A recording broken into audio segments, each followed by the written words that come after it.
Good afternoon, parents. Good afternoon, students. This is Mr. Pruitt coming at you again.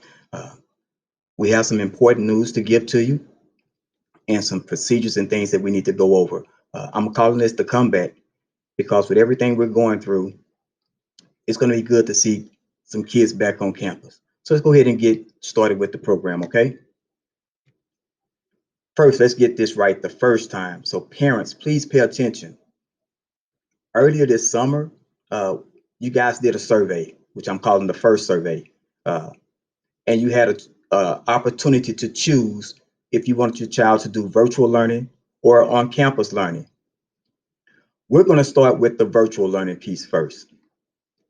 If you chose virtual learning, and please make sure you catch that, and that's why I have it highlighted. If you chose virtual learning, then you will need to fill out another survey saying you want to change to on-campus learning. Let me say that again. If you chose virtual learning, then you will need to fill out another survey saying that you want to change to on-campus learning. Now that survey is going to be mailed out this Monday coming up, September 21st. Make sure that you get the survey, you fill it out and submit it. Now, will your child automatically be placed on campus the next day? No, that change won't happen until October 21st. So once again, if you chose virtual learning, if you want to change to on-campus learning, there will be another survey sent out on September the 21st. Now that change won't happen until October 21st. So anyone who chose virtual learning will not be returning to campus until October 21st. Let me say that part again. If anyone who chose virtual learning, you will not be returning to campus until October 21st. We're going to continue with virtual learning right now. As the principal, one thing I do, I like to go in and check and see if kids are doing assignments. I want to know. So as I'm checking online or virtual assignments, I'm noticing a few things. Some students just log in for attendance and have not completed one assignment. Come on, we talked about that in the beginning. School is school. Whether you're at home, whether you're on campus, school is school. Don't just log in for the attendance because it's saying that you logged in, but you haven't done any work. Some students, they only do the assignments that of the classes that he or she likes. I'm a math person. For sure, I'm gonna do all my math assignments. But I must also do all the other assignments to the best of my ability. Now, it's not all bad because some students, they're submitting assignments, making videos and recording themselves, participating in PE. And I'm sitting here smiling like, wow, that's amazing. But we need every student doing that. And finally, for the students who are responding to my messages, because as I'm going in, I type in a message when I see something good. I'm like, oh, let me respond to this kid right here. I greatly appreciate it. That's letting me know that, hey, you're going to make it, whether it be virtual or on campus. Keep doing it. Keep doing it. And I'm challenging everybody else to say, hey, let me do that also. Because what I want you to understand is that, if you were here, Mr. Pruitt would say something to you. So what I do want you to say is, man, should I be doing this? What would Mr. Pruitt say if I did it this way? Let's take care of that. Because one thing I am going to say is that virtual learning is real learning. This is truly school. This is truly school. So just because you're doing it at home doesn't make it not real. This is real school. That's why the teachers are teaching. For those who will not begin on campus learning until October 21st, after the survey is submitted, I need for you to be in school mode at all times. Let me say that again. For those who will not be coming back until October the 21st, I need you to be in school mode at all times. Take care of that. Take care of that for me. Let's continue with virtual learning. And then we're going to talk about grades also. Remember, virtual learning is real school. That means your grades count. Whether you're at home or not, that means your grades count. If you're not passing, then you can't participate in extracurricular or UIL. That means band. That means choir. That means theater arts. That means sports, etc. It keeps going. You have to be passing. Virtual school is real school.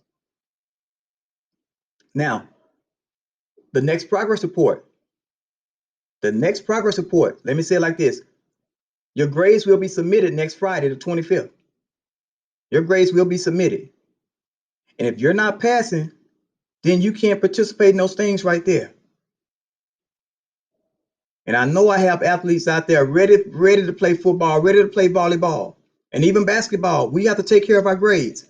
So students, your grades count. You need to go in there and look now. What haven't I submitted? Let me send a message to my teacher. Let me take care of that. Let me get in that small group. Because you have access to it all, but you have to want it. You have to want it. Now, let's swing over or change modes to the parents and the students who chose on-campus learning. Does that mean everybody's coming back on the 21st? No, I got your schedule right here. Sixth graders, you'll begin on the 21st. That's next Monday. Sixth graders only will begin on the 21st. That following Monday will be the seventh graders, which is the 28th, and that following Monday will be the eighth graders, which is October 5th. And I kind of like the setup because they give our sixth graders a little time to get acclimated to the school. The stagger is to ensure a couple of things. Is that we get social distancing and safety, that safety part correct. Because that's everybody's hang up right now. It's the safety piece. So with it being staggered, small groups at a time, we can get the safety part correct or as close as perfect as possible. Also, the processes and the procedures for students and staff. We have to make sure everything is working perfectly because just like we want our kids safe, we also want our teachers safe.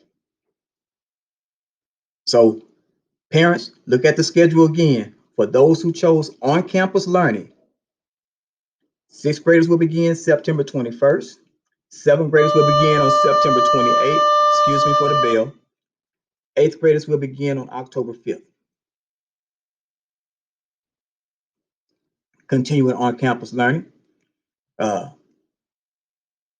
Once again, on-campus learning for the sixth graders 21st, seventh graders the 28th, and eighth graders October 5th. I want to make sure we all understand that.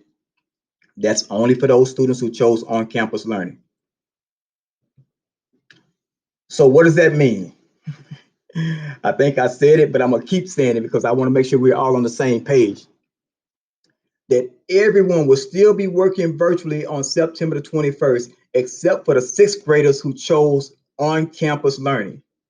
Let me say that again. Everyone, you're still working virtually on September the 21st, except for the sixth graders who chose on-campus learning. So then the question comes, so Mr. Pruitt, when can my child return to campus if I chose virtual learning? And I think some of us already have that answer because I've already said it. If you chose virtual learning, you will receive a survey on Monday, September the 21st. Complete that survey and your child will be able to return on October 21st. So before we continue, I do want to say this. Parents, I greatly appreciate how flexible you guys have been. With these ever-changing times, I'm going to speak for Jones' parents. I'm not going to speak for everybody else's parents. Some of you guys have been the best parents in Aldine. You call me with a complaint, we fix it. You're like, appreciate it, Mr. Pruitt. You call a teacher with the same thing and you say, appreciate it. So I greatly, greatly, greatly appreciate you guys. I ask you guys to make sure you get a home access account. And within our district, we have more parents with home access accounts than anybody. That means you can go in there and see what your kids are doing. You have access to your kids' progress reports. You're going to have access to your kids' schedule. You have access to your kids' progress reports. So thank you, because it's important. Make sure your child logs in to his or her Schoology account. But let's say this. Let's just go a little farther than just logging in. Let's make sure that our children, that my children are logging in and being engaged every day. If you look at that last bullet point, it says over 80% of our students are engaging every day. That's okay. That's not good because we still have 20% out there we need to worry about. You guys, it takes all of us. And when I say all of us, all of us. I'm actually going in teacher classes. I just peek in and I'm looking at assignments being turned in. I'm looking at small groups. I'm looking at live lessons. And then I'm shooting everybody a little message. Parents, peek in. While your child is doing that live lesson, peek in if you're at the house. It makes a difference. Now, let's go through the procedures because eventually, once you submit your new survey and saying that you're going to come back on the 21st, October the 21st, you still have to have the on-campus procedures. So we're going to go through this and then we'll be done. Self-check every morning. That's everybody. Teachers, me, students, we all have to self-check every morning. Parents, this is important because this could mess up everything. Please do not send a sick child to school. If your child is sick, keep your child at home and just call the school and inform us because it could just be a cold. But I'm not a doctor. The nurse is not a doctor, but we want to make sure our kids and our teachers are both safe. And if we're saying we want our kids back, let's make sure we're doing everything possible not to infect everybody where we may have to close down because you're seeing it on the news now. Some schools are having to close because of this. But if we see that if my child is sick, baby, you're going to stay home today. Let me just call the school, let them know that you're sick. Because then all that child has to do is log on to Schoology and get the assignments because the assignments are still going to be placed in Schoology. Number 2, wear a mask at all times. The only reason I don't have one on right now is because nobody's in here with me and I have that door closed.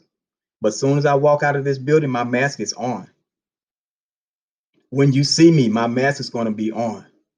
When I say it's on, that means my nose and my mouth are both covered. Students, that's the same thing. That's the expectations. Masks are to be worn on the bus and on campus. Really, Mr. Pruitt, on the bus? Most definitely on the bus. That bus driver wants to be safe also. And not saying that you're carrying anything, but we have to have those precautions. Parents, as I'm doing this, I want you guys to sit there and explain and have these conversations with your kids before they return to campus. Because you're gonna have this PowerPoint should stay with you before your kid comes in. Hey, let's go over this. Let's talk about this. Had this same conversation with my 8-year-old. Hey, this mask stays on at all times. Make sure you understand that. I shouldn't get a phone call about your mask being off because we had this conversation. If we're following the procedures and the rules, the goal is again is to keep everybody safe. Everybody. Point number 3, campus doors will open at 7:45. Parents, and this is important, there'll be no one outside until 7:45. Teachers have to get here. They have to get their classrooms together. No one will be outside until 7:45. So please, please do not drop off before 7:45 because there's no one there to monitor to see if they are social distancing. Once again, our main objective right now is not just educating, but educating with a purpose. Educating to the point where we can make it wherever we can go. Wherever we go, we can make it. So please do not drop off before 7:45 because we still want to have our social distancing processes in place. Students, make sure that your ID is visible at all times. You guys will receive your IDs this week, and this will help us identify students who may or could have been exposed. The ID also informs the teacher of your mode of transportation, bus rider, car rider, walker. It lets us know. Parents, Mr. Kegler sent you guys a survey, and it was letting you guys know, hey, let us know your mode of transportation because it's going to be placed on your ID badge. And don't forget, your ID badge is also used for lunch. We're trying to make everything touchless, so all you got to do is put your ID up there, they scan it, and they keep going. Safety. You see, that's a big term right now. Safety. I guess that's my theme. Safety. Now, point five. If your child has his or own device, please bring it to school. Let them bring it to school. If the school issues you the device, bring it to school. Unless you're sharing it with one of your siblings, then your sibling that's at the house, they keep it. But if you have your own device, bring it to school because that's what you're going to use in every classroom. You don't have to worry about sharing a device with someone. So if you have your own device, please bring your device to school because your lesson still will be in Schoology. I'm gonna tell you why, parents. Just in case we do have an outbreak, it's nothing but to pivot back or to step back and say, okay, you're still in Schoology. All my assignments are still in Schoology, and I'm still working. So nothing changes.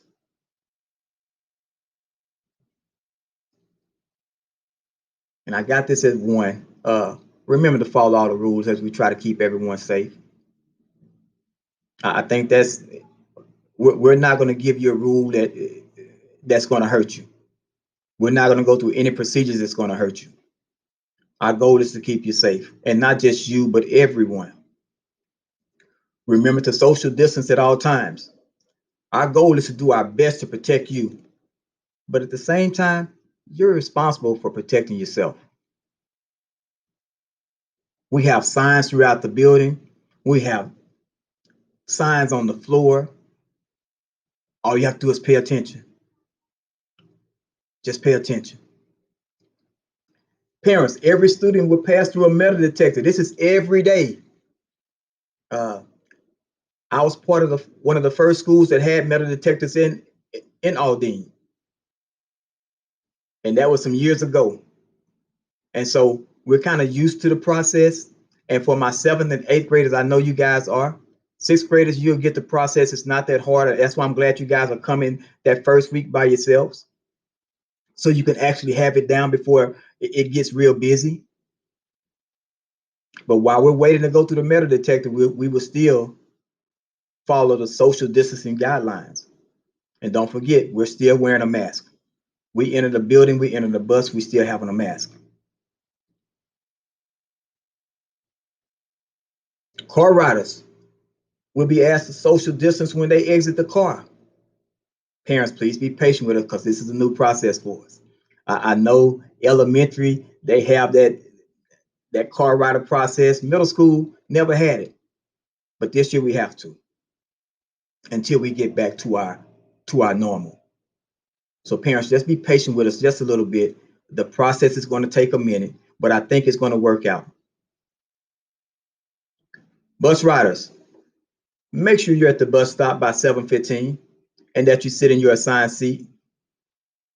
Really, we have assigned seats, Mr. Pruitt? Yes. And the reason is, which makes a lot of sense, you guys, if the bus drivers are not just picking up Jones kids, the bus drivers are picking up kids throughout Aldine. They're cleaning the bus, but at the same time, if somebody does happen to get infected, we need to know who was sitting in that seat. And it's easier if everybody has an assigned seat that we can find out who was sitting in that seat. So students, make sure that you're in your correct seat. Students, you'll eat breakfast in the classroom and lunch in the cafeteria. When you come in, you'll be directed to your hallway and you'll see how it's going to work. It's nothing that hard, but you will eat breakfast in the classroom and lunch in the cafeteria.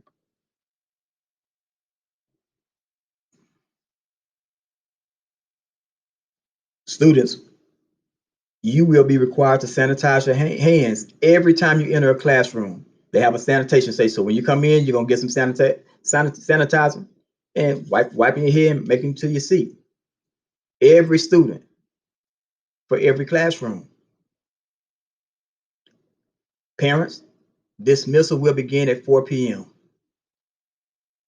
For my car riders, parents, please have your car tags visible. Because we have an electronic or a digital system, once we see your car tag, we put it up in the classroom. So make sure that your car tag is visible. Your child sees the car tag, him or her gets up and comes to the car.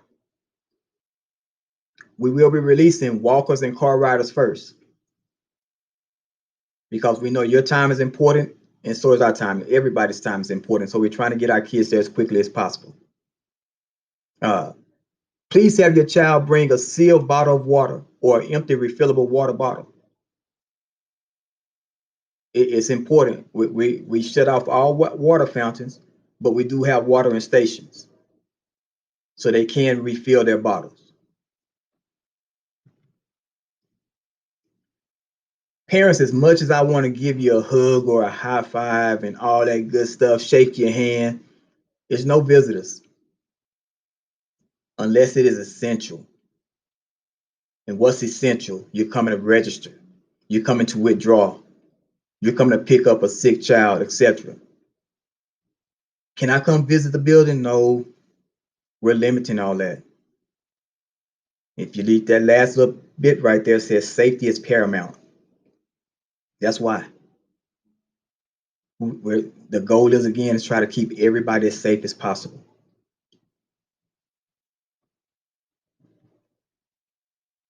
I think I said this earlier, car tags. Parents, make sure your car tag is in your car because you're going to be trying to yell it out if you don't have it. If you just remember your number, write it on something so we'll know what car to call. And so then that kid will know, hey, that's my ride. I got to go.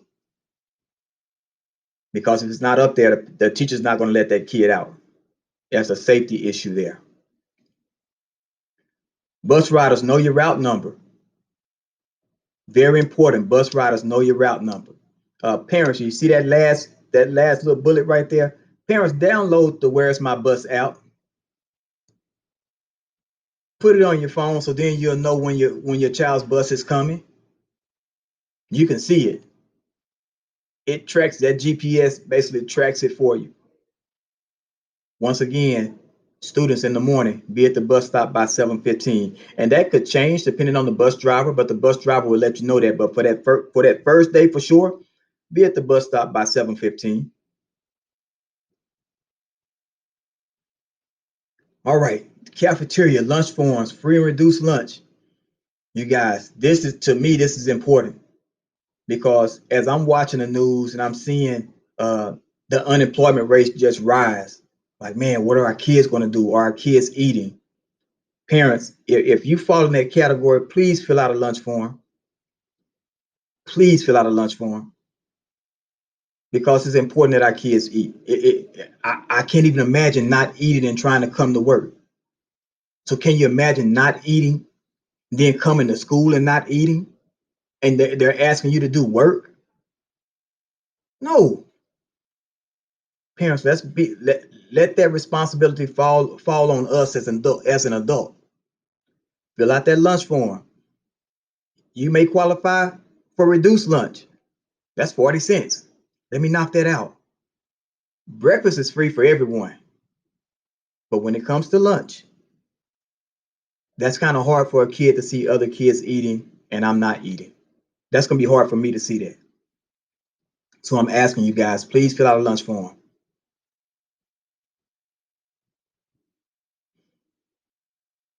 And I'm going to read this, and I know I don't have to read it, but I think I want you to know this comes directly from me. All this comes from me.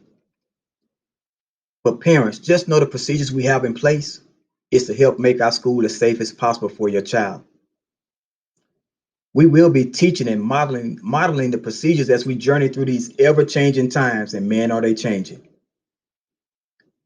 Thank you for being patient with us.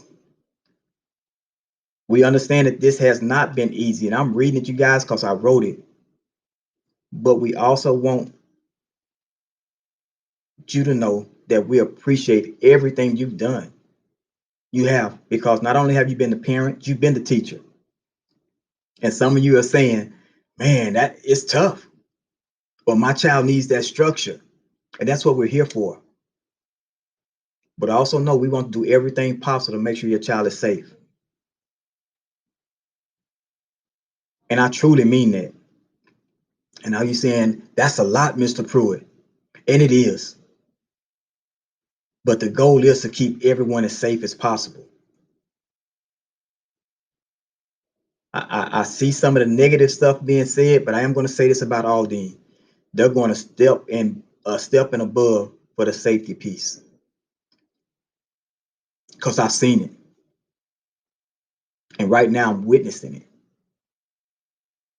So please continue to be patient, knowing that everything we're doing right now is for the safety of your child. I just want to say thank you guys for being Jones Middle School parents. Please continue to support us as we go through this. Thank you. You guys have a good night.